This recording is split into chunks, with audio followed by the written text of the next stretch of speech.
guy making 40 grand is stressed about money. Makes sense, right? But here's what nobody tells you. The guy making 400 grand, also stressed about money. The finish line just keeps moving. Today, we're climbing the entire financial ladder, from survival mode to beating the system. And what you'll discover might completely change how you think about money. This isn't the Instagram highlight reel. This is the raw truth about each level, the fear at the bottom, the trap in the middle, and the weird problems at the top that nobody talks about. We'll start where 2 billion people live, on less than the cost of a coffee per day. We'll expose the comfortable trap that keeps the middle class stuck, and we'll reveal the exact net worth where you stop trading time for money and finally get what everyone calls screw you money. Stick around, because the biggest misconception about global wealth, the one that almost everyone gets completely backwards, is coming at the end. Survival mode. The bottom of the ladder isn't just about being poor.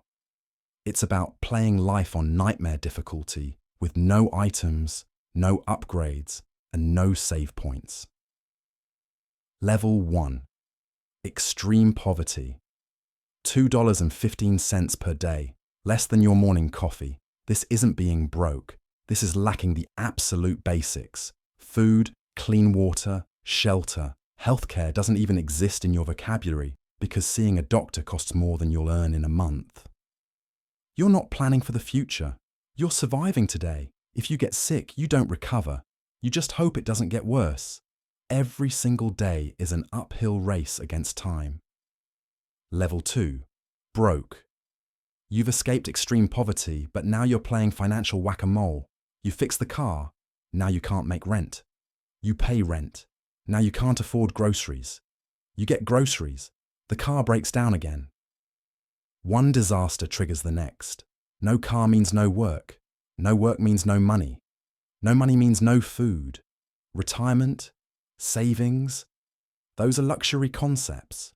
You're just trying to make it to Friday without everything collapsing. Level 3. Paycheck to paycheck. You have a job, maybe even a decent apartment, but you're on a financial treadmill that never slows down. You earn enough to survive, but not enough to breathe. Netflix? Sure.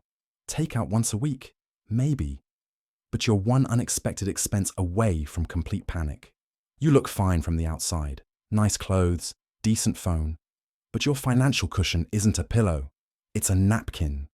And that flat tire, that dental emergency, that broken laptop, any one of them punches straight through. Level 4. The working poor. Bills are a monthly puzzle where the pieces never quite fit. You're working retail, food service, gig economy, saying yes to every extra shift because you can't afford to say no. That leaky faucet. You're not calling a plumber. You're watching YouTube tutorials at midnight, teaching yourself to stretch everything. Gas, soap, food, patience. You put $50 in savings. 3 days later, you pull it back out.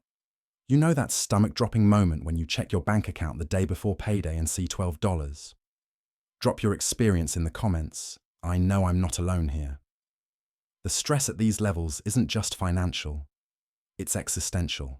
It affects your health, your relationships, your future. You're trying to win Monopoly, but you started with no money. And every time you pass go, you just get another bill. Let's move up. Now we hit the turning point, where money finally buys something priceless, breathing room. Level 5, comfortable, 60 to 100,000 per year. You finally have an emergency fund, maybe 5 to 10 grand. A car breakdown is annoying, not devastating. You can go to a restaurant without only studying prices. You can take a vacation that involves leaving your zip code. This is where you meet the lower middle class, the masters of min-maxing. They've optimized everything. They drive a reliable Toyota, not a Lexus. They live in a decent neighborhood, not a prestigious one. They're getting the maximum value from every dollar. Level 6, middle class. The financial Goldilocks zone. Not too rich, not too poor, just right. Your nurses, teachers, office workers, steady jobs. You can cover all the basics: housing, healthcare, education, with a little left over for comforts. You're not stressing over every bill, but you're still aware that 1 month of reckless spending could send you back to instant ramen. Level 7. Upper middle class.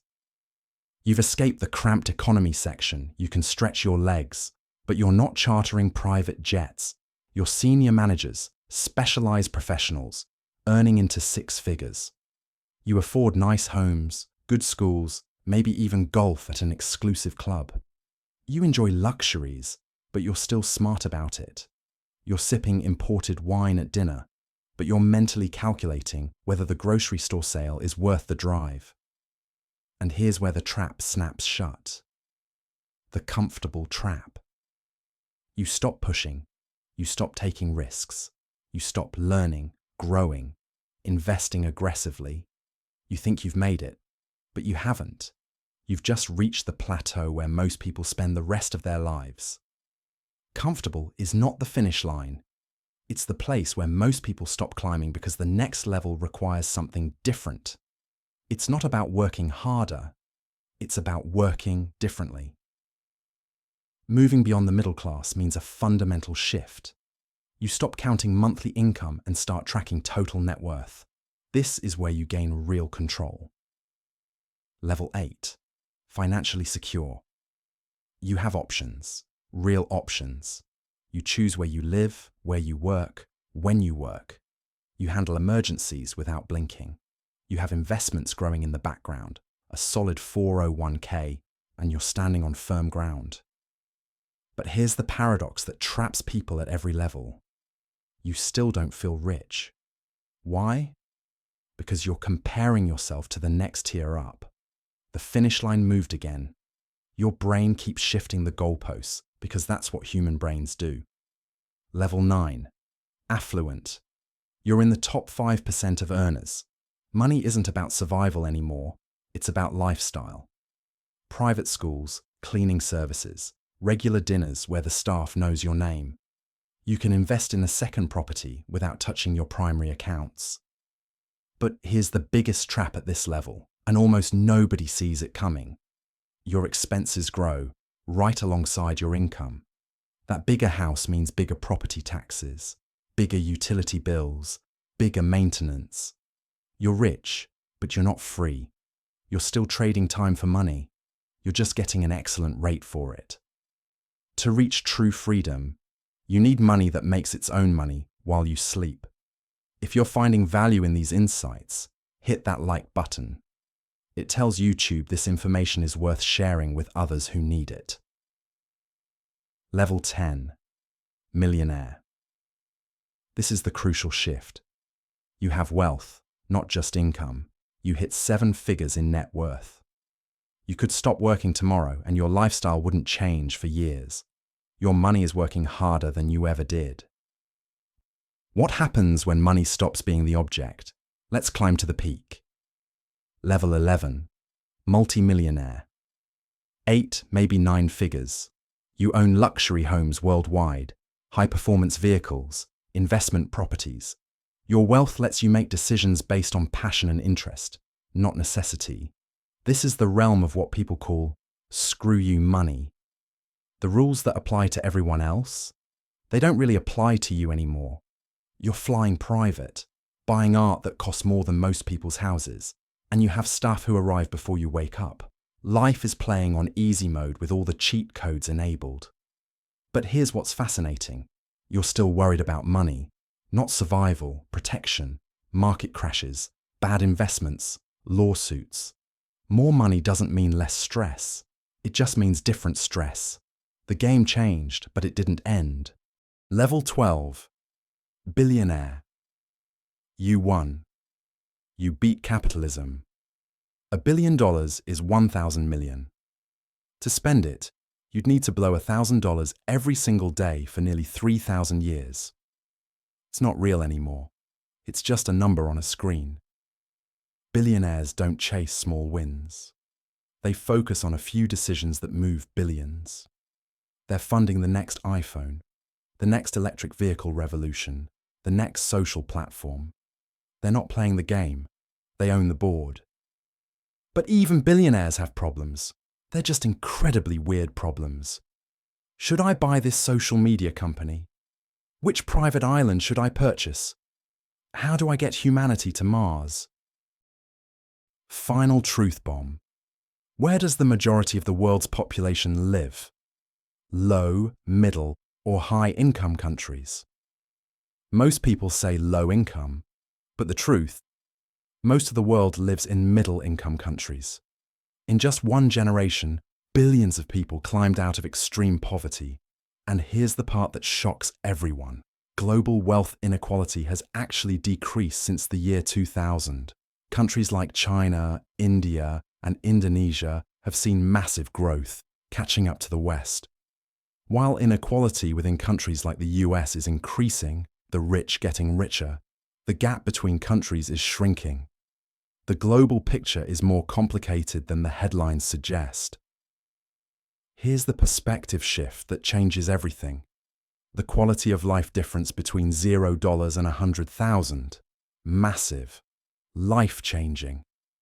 But the difference between 1 million and 10 million. Barely noticeable. The goal isn't endless wealth.